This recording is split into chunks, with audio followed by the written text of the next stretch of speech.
De volta com o Saber Direito Debate, estou conversando com o professor, advogado Rogério Cury, ele que ao longo desta semana ministrou o curso Tribunal do Júri aqui na TV Justiça. Professor, eu li um artigo que o senhor escreveu, atualíssimo, ele é de 2004, inclusive, e eu digo que ele é bastante atual, porque o tema ainda continua, acho que é isso mesmo, 2004, deixa eu ver aqui, isso, 2004, 27/7/2004, prisão, será esta a solução?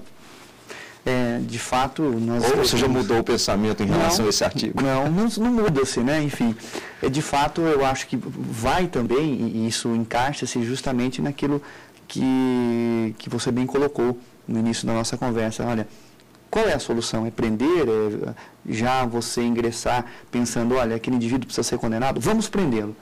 E prendendo, nós fazemos justiça. E talvez aí é o grande problema. O meu medo é quando dizem, olha, prendemos o indivíduo.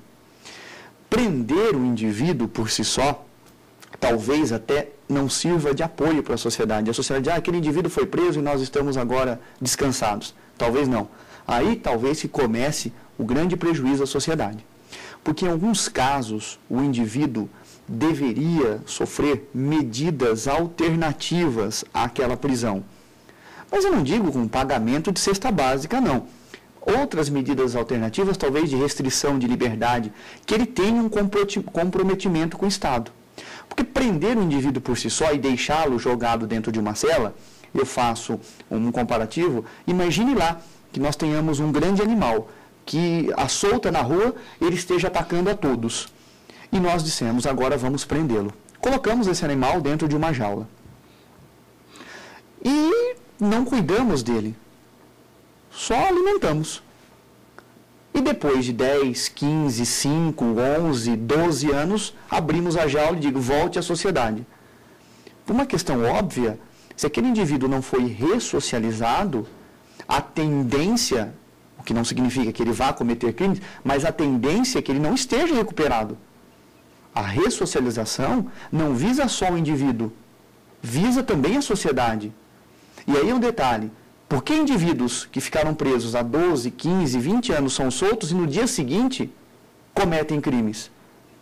E aí a responsabilidade, me parece, que também é do Estado. Como é que o Estado disse, você está apto a viver em sociedade, depois de 20 anos, libera o indivíduo e no dia seguinte ele comete um crime hediondo, como nós temos vários precedentes no Brasil. Ou seja, a população pleiteava por justiça, e justiça não significa prender. Justiça significa cumprimento de pena. E a pena, na verdade, ela não pode ser aferida pela sua quantidade, mas sim, a pena ela deve ser aferida pelo efetivo cumprimento. Cumprimento com responsabilidade por parte do indivíduo, o Estado, na verdade, avaliando aquele indivíduo durante o cumprimento de pena. Na verdade, não podemos ter, olha, a quantidade da pena, nós vamos condená-lo por 40 anos. Nós devemos, no Brasil, trabalhar com a certeza da punição, mas não uma punição genérica, uma punição específica para aquele determinado caso. Qual é o crime que aquele indivíduo cometeu? Aquele indivíduo cometeu o roubo, mas ele é primário ou reincidente? Ele é primário. Primário de quantos anos? Há um primário de 19 anos de idade. Então, por óbvio que esse primário de 19 anos de idade não poderia ficar cumprindo pena na mesma cela e talvez nem mesmo no estabelecimento prisional daquele indivíduo que é multirreincidente em roubo, estupro, homicídio.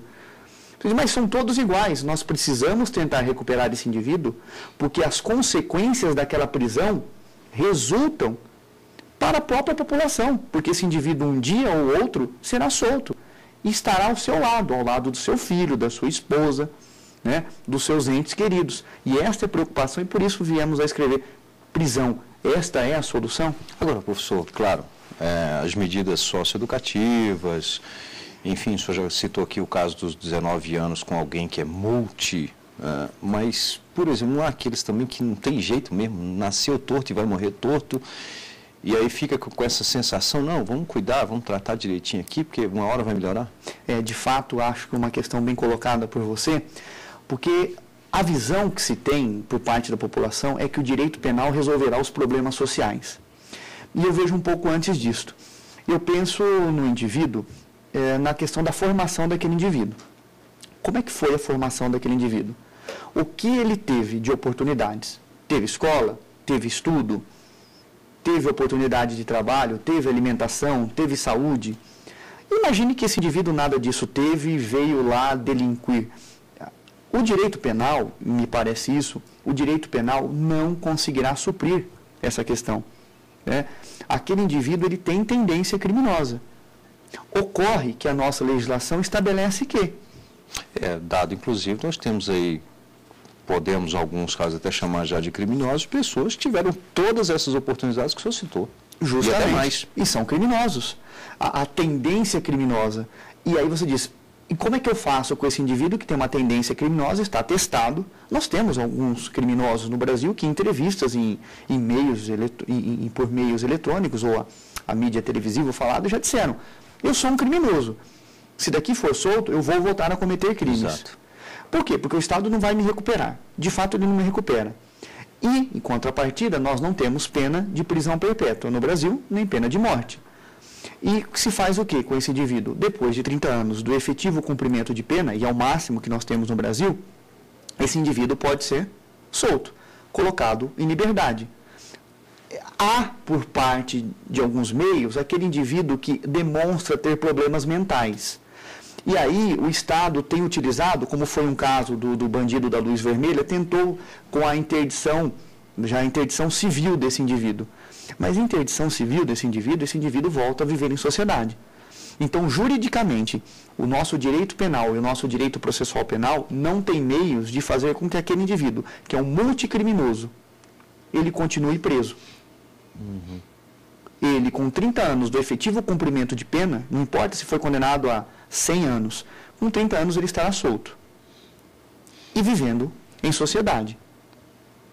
E este é um problema que nós sofremos no Brasil.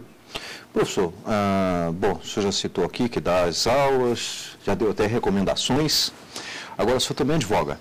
Advogo. Nós temos um escritório de advocacia em São Paulo, a nossa advocacia é São Paulo, temos em Brasília, um escritório recente agora em Brasília. Sempre na área do direito penal? Sim, sempre na área do direito penal. E, inclusive, em Brasília, nós atuamos aqui na área, principalmente penal empresarial, como assistente de acusação no plenário do júri, e crimes, principalmente crimes financeiros, lavagem de dinheiro, sonegação fiscal, crimes lícitos, né? Então, a nossa base hoje é São Paulo e Brasília, com quem tem uma honra, inclusive, em São Paulo, de dividir o escritório com a doutora Daniela e doutor Malheiros, e aqui em Brasília com o doutor Manioto, os Maniotos, doutor Edson e Paulo, com o doutor Gustavo Castro Afonso e com o João Pedro Costa Barros, que são os meus sócios aqui. E atuamos também no interior de São Paulo, com uma base ainda na cidade de Barretos. Em Barretos? Barretos, nós temos lá a doutora Paula, que é a nossa parceira lá. É a terra do rodeio, né? É a terra do rodeio, Barretos. É uma grande terra, um grande local. Bem lembrada pela festa lá Festa dos Peões, né? Essa do Peões. Esporte? Olha, eu gosto, viu? Eu, antes de fazer direito, eu me aventurei no futebol. Só tem assim, eu ia dizer, eu estou uma cara assim de quem joga muito mal futebol. Olha, eu joguei pior, já fui pior. Mas aí eu parei. Já assumiu, né? Eu me aventurei no futebol há alguns anos, até joguei futebol em algumas equipes lá do estado de São Paulo, campeonatos paulistas de futebol mesmo. Hoje não tenho jogado futebol a bem da bola, né? Para preservar a bola. Mas gosto de praticar exercício sempre que posso, né? Nessa vida corrida. Mas sempre que posso, eu pratico exercícios, enfim. É um hobby que tenho, é o meu exercício. Tá certo. Professor, vamos falar aqui de literatura jurídica. O que o senhor nos traz aí de recomendação? Olha, como nós falamos em Tribunal do Júri, uma boa obra, eu digo boa obra porque é uma obra compacta, uma obra objetiva, é do professor Guilherme de Souza Nucci. É um professor que eu tenho muito respeito a ele, é magistrado no estado de São Paulo. Essa obra Tribunal do Júri é uma obra que recomendo. E a todos, viu? Aos estudantes e aqueles que já atuam na área. O professor Guilherme de Souza Nucci foi magistrado por muitos anos no Tribunal do Júri em São Paulo, e além da experiência pessoal, ele traz a doutrina, ele traz a jurisprudência sobre o caso. é uma boa obra, viu, sobre o tema.